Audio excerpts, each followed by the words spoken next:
qarshii YouTube irraa hojjennu yookiin immoo doolaara YouTube irraa hojjenne akka inni akkaawuntii keenya nuu gadu gochuuf wanti inni gochuu qabnu keessaa inni tokko adreesii keenya verify gochiisuu qabna yookiin immoo pin koodii lakkoofsa poostaa keenya irratti nuu ergame Google AdSense irraa nuu ergame verify gochiisuu qabna jechuudha.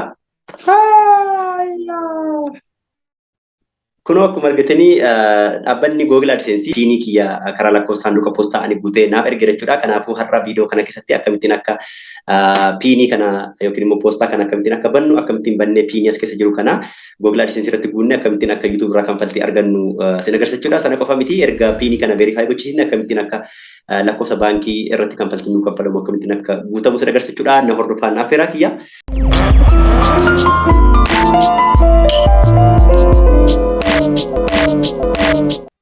Jira jirtu kabajamtoonni maatiiwwan lammishootuu warra nan beekne afaan lammiidha. Lammishootuu birraati viidiyoo har'aa kana keessatti immoo akkamittiin akka personal identification number yookiin immoo piinii keenya verify akka gochisiisnu akkasumas immoo erga piinii keenya verify gochisiisne akkamittiin akka payment method yookiin immoo akkaawuntii baankiin irratti nuuf kanfalamu akkamittiin akka Google AdSense irratti guunnee YouTube keenya irratti galii argannu sin agarsiisachuudha. Haga dhuma viidiyoo kanatti na hordofaa naaf irraa kiyya. Kanaaf akkuma beekamu YouTube keenya irratti galii argachuuf yookiin immoo YouTube keenya irraa revenue argachuuf dirqama YouTube keenya monetize gochiifachuu qabna. YouTube tokko monetize gochuuf immoo minimum requirementiin subscriberii 1000 fi akkasumas public watch hour yookiin immoo viidiyoon keenyi watch hour sa'aatii 1000 argachuu akka qabu waggaa tokketti yookiin immoo ji'a 12 keetti akka argachuu qabu beekamaadha jechuudha. Herga sana goone Google AdSense keenya YouTube keenyatti connect gochuutiin akka galiin argannu yookiin immoo akka kanfaltiin nuu kanfalamu gochiisuu dandeenya jechuudha. Akkamittiin akka YouTube monetize akka ta'u akkasumas immoo akkamittiin akka Google AdSense akkamittiin akka bannu YouTube keenya faana akkamitti akka connect goonu viidiyoo isin hojjedheen ture warri san ilaallee lammishoo YouTube keessatti ilaaluu dandeessu jechuudha. Erga Google AdSense fi YouTube walitti connect goone jalqaba tax information guunna akkamitti akka tax information guutamullee lammishoo YouTube keessatti ilaaluu dandeessu jechuudha. Tax information guunna sanaan booda tax information guunne immoo doolaara 10 yoo hojjenne poostaa ergisiifachuu ni dandeenya jechuudha yookiin immoo piinii ergisiifachuu ni dandeenya jechuudha. Garuu karaa poostaa keenya piinii ergisiifachuu fi dirqama YouTube keenya irraati doolaara 10 hojjechuu akka qabnu beekamaadha. Akkuma beekamu lammishoo YouTube kan YouTube partner program itti fudhatame yookiin monetize kan ta'e gaafa Juun 11 ture Juun 11 irraa hanga Juun 22 immoo doolaara 10 hojjechuutiin sanaan booda piiniin kun akkanaa ergamu gochise jechuudha yookiin immoo personal identification numberiin kun dhaabbata Google AdSense irraa akkanaa ergamu guyyaatti gochiise gaafa Juun 22 jechuudha. Gaafa Juun 22 apply godhee sana booda maal jedha torbee 2 hanga torbee 4 fudhata si bira ga'uuf jedha dhaabbanni Google AdSense bifa poostaatiin bifa kanaan maal nu ergachuudha piinii nu ergachuudha piinii lakkoofsa 6 qabdu nu ergachuudha.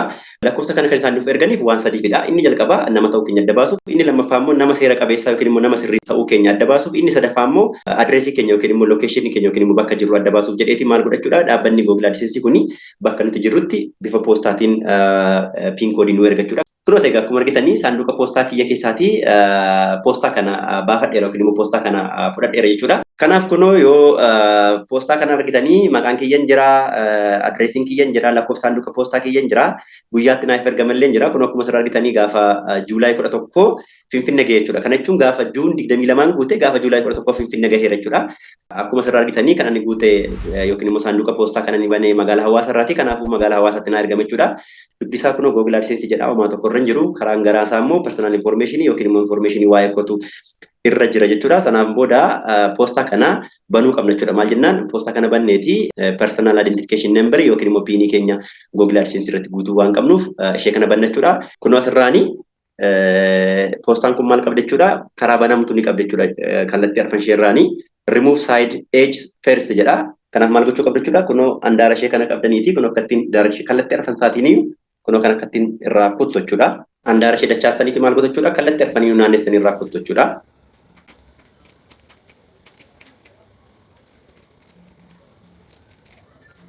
Kunoo akkuma viidiyoo kanarraa argitanii keessi poostaa kiyyaa kana fakkaata jechuudha. Piin koodiin kiyya 18 duwwaa 8 71 jechuudha. Kanaaf verify gochisiisuuf maal goona? Jalqaba web browserii keenya bananna. Ani fakkeenyaaf Chrome banadheera. Chrome irratti Google AdSense jennee search goona. Sanaan booda okay jenna. Google irratti jechuudha. Sanaan booda AdSense earn money from website kan jedhu jira. Isheetti buuna. Sanaan booda sign in kan jettu jirti. Ishee sign in jettutti buuna. Sanaan booda gara bitti nu fudhata jechuudha. Gara dashboardii Google AdSense nu fudhata. Kanaaf kunoo dashboardii Google AdSense kiyyadha. Sanaan booda maal jechaa jira irra keessatti your payments are on hold because you need to verify your address jechaa jira. Addressii kee verify goone waan ta'eef kanfaltiin gahee hagoonaa qabamee jira yookiin immoo hold ta'ee jira jedha. Kanaafuu akka inni hold isa ta'e kan naa gadhiisuu maal gochuu qaba jechuudha. adreesii kana verify gochiifachuun qabachuudha yookiin immoo lakkoofsa saanduqa poostaatiin kan naaf ergame kana piinii kana asirratti guutuun qabachuudha. Sana guutuuf karaa harka bitaa payment kan jettu jirti. Paymentitti buunaa kana gochuun dura garuu taaks informationii guutuu qabdu jedheera. Akkamitti akka taaks informationii guutamu immoo lammiishotuu bikee seentanii viidiyoo ilaaluu dandeessu yookiin immoo descriptionii viidiyoo kanarra isiniif ka'a. Paymentii jala verification check kan jettu jirti.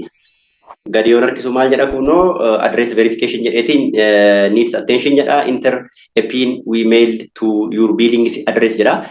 You have 3 attempt remaining jedha. Takka ergisiiseera waan ta'eef sadii irra deebisnee ergisiisuu dandeenya jechuudha. Kana jechuun takka ergisiisne yoo nu qaqqabu baate si'a lammaffaa ji'a isaatti guunnaa, ammas yoo nu qaqqabu baate si'a sadaffaa ji'a isaatti ammas guunnaa, ammallee arfaffaa yoo inni nu qaqqabu baate si'a arfaffaa guutuu dandeenya jechuudha. Si'a afur piinii akka nu ergu gochiisuu dandeenya jechuudha. Yoo maal ta'e yoo piiniin keenya nuun geenye yoo ta'e jechuudha. Sababa adda addaaf dafee nu qaqqabuu dhiisuu danda'a.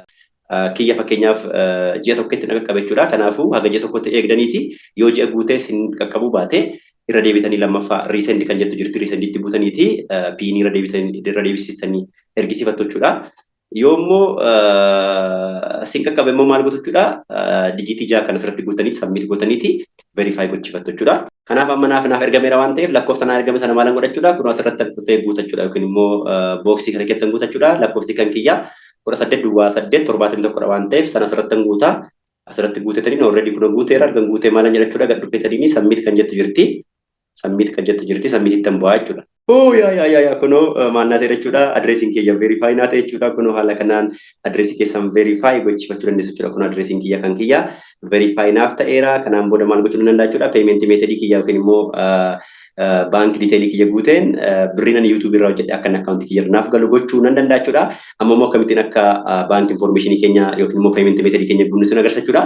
Sana gochuuf maal gootu asuma payment jala payment information kan jettu jirti isheetti buutu. Sanaan booda add payment method kan jettutti buutu. By the way kana otoo verifying godhiis guutuu hin danda'ama. Ani garuu ergan verify godhee guutaa jira jechuudha. Sana booda kunoo add payment method kan jedhu filannoo lama qabna. Isa jalqaba add new wire transfer detail kan jedhutti buuna. Sanaan booda isatti gaafa buutanii kunoo detailii akkanaa nu fida. Inni jalqaba beneficiary ID jedha. Inni optionally waan ta'e bira darbuu dandeessu. Inni lammaffaan name on the account jedha. Kana jechuun maqaa baankii otoo hin taane kan asirratti guunnu maqaa keenya akka kayyuutti guunna jechuudha. Maqaa keenya kan buukii keenya irra jiru akka kayyuutti guunna. Kunoo maqaa kiyya akka kayyuutti guuteera. Inni lammaffaan baankii name jedha. Baankii name jechuun immoo maqaa baankii irratti siniif kanfalamu guutu jechuudha. Fakkeenyaaf ani amma Awaash irratti naa kanfalamu yoo barbaade Awaash jedha. Yoo cooperative irratti akkanaa kanfalamu barbaade cooperative hin jedha. Yoo commercial irratti akkanaa kanfalamu barbaade commercial bank of Itoophiyaa jedheen barreessa jechuudha. Kanaaf ani amma Awaash irratti akkanaa kanfalamu barbaade waan ta'eef Awaash bankiin jedha. Sanaan booda swift code jedha. Baankonni hunduu swift code mataa isaanii qabu. Kanaafuu swift code kana eessa arganna jettanii internet irra galtaniiti yookiin immoo google irra galtaniiti swift code of Awaash bank jettanii search gootu jechuudha. Yoo isin kan guuttani Abisiiniyaa ta'e immoo swift code of Abisiiniyaa jechuudha. Yoo baankii isin guuttan commercial bank of Itoophiyaa ta'e immoo swift code of commercial bank of Itoophiyaa jettanii search gootu jechuudha. Mee akkamittiin akka swift code kan Awaash bank kana argannu sana agarsiisa jechuudha. Gara googliitti deebina. Sanaan booda swift code of Awaash bank jedhee search godha. Kunoo naaf baasee jechuudha. Awaash bankiin swift code isaa Awineta jedha. Kanaaf kana koppii gootanii maal gootu jechuudha. Bakka ammaatti dhuftanii swift code bakka jettu kanatti asirratti guutu jechuudha. Baankii biraallee barbaadan kun commercial bank of Itoophiyaa swift code goottanillee CBTeta jedhanii commercial bank of Itoophiyaa. An cooperative yoo barbaadan immoo kunoo kan cooperative illee kan fakkaata jechuudha. Baankii barbaadan internet irra galtanii yookiin google irra galtaniiti maqaa baankii sana barreessitanii swift code gaafa jettanii isinii baasa jechuudha. Sana guutu jechuudha. Kunoo kan kiyya amma Awineta waan ta'eef Awaashan guute waan ta'eef Awineta jedha swift code isaa. Sana guuteera. Sana booda account number jedha. Account number buukii kiyya irra jiru yookiin immoo lakkoofsa buukii kiyyaa asirratti guutu jechuudha. Re-enter account number jedha. Irra deebinee account number keenya guunna. Ammas gubbaatti guute kan irra deebi'een guuta. Sanaan booda dhumarratti set as primary payment method kan jettu jirti. Ishee filanna argasa ishee filattanii maal gootu jechuudha. Save jettu jechuudha. Gaafa save jettanii account kanarratti maal ta'a jechuudha. Birriin sin YouTube irraa hojjettan karaa Google AdSense account kanarratti siniif kanfalama jechuudha. Kunooti payment method kiyya naaf guutameera jechuudha. Payment method kana remove gochuu dandeenya yookiin immoo lakkoofsa account keenya maqaa keenya yoo dogoggorri jiraate edit gochuu dandeenya. Akkasumas immoo yoo remove goone kan biraa add gochuu barbaadne illee remove gochuu illee hin danda'ama jechuudha. Kanaaf haala kanaan pin koodii karaa lakkoofsa saanduqa poostaa nuuf ergame kana banuutiin maal gochuudha. Google AdSense irratti guutuutini akkasumas immoo payment method keenya guutuutini YouTube irraa gaafa birrii hojjennu akka inni account keenya nu galu gochuu hin dandeenye jechuudha. Kanaafuu yoo kana addressii kana verify hin goone birrii nuti hojjennu karaa Google AdSense account keenya nu galu jechuudha. Kanaaf dirqama maal gochuu qabna jechuudha? Verify ta'uu qaba jechuudha. Kanaaf isheen kun dirqama jechuudha. Verify ta'uu qaba kampaltii argachuu jechuudha. Erga verify nu ta'e immoo erga payment method guunnee maal ta'uu qaba jechuudha. Yoo xiqqaate minimum payment threshold $100 yoo ji'a ji'aan $100 hojjechuu dandeessanii YouTube keessan irraati ji'a ji'aan gaafa 21 hanga 24 gidduutti yookiin immoo akka lakkoofsa faranjiitti jechuudha. Birriin keessan akkaawuntii amma guuttan irra yookiin immoo akkaawuntii isin guuttan irra isiniif gala jechuudha. Yoo immoo $100 ji'aan hojjechuu dadhabdanii birriin sun walitti kuufameeti ji'attaan isiniif kennama jechuudha. Fakkeenyaaf ji'a kana yoo ta'u 50 hojjedhe ji'attaan immoo ta'u 60 hojjedhe lamaanittuu dhibbaa gadina jedhe waan ta'eef lamaan isa walitti hidhameeti gaafa 110 ta'u gaafa ji'a lammaffaa naaf kennama jechuudha. Haala kanaan kampaltii YouTube irraa argachuu dandeessu karaa Google AdSense jechuudha. Akka viidiyoo kana jaallattan akka viidiyoo kanarraa barattan abdii guddaan qaba. Waan dhaggeeffataniif guddaa galatooma. Warri YouTube channelii kanaaf haaratatan immoo YouTube channelii kana like, share, subscribe gochuu hin dagatiin jechuun barbaada. Waan dhaggeeffataniif galatooma. Hanga viidiyoo biraatiin wal arginutti yeroo gaarii qabaadha.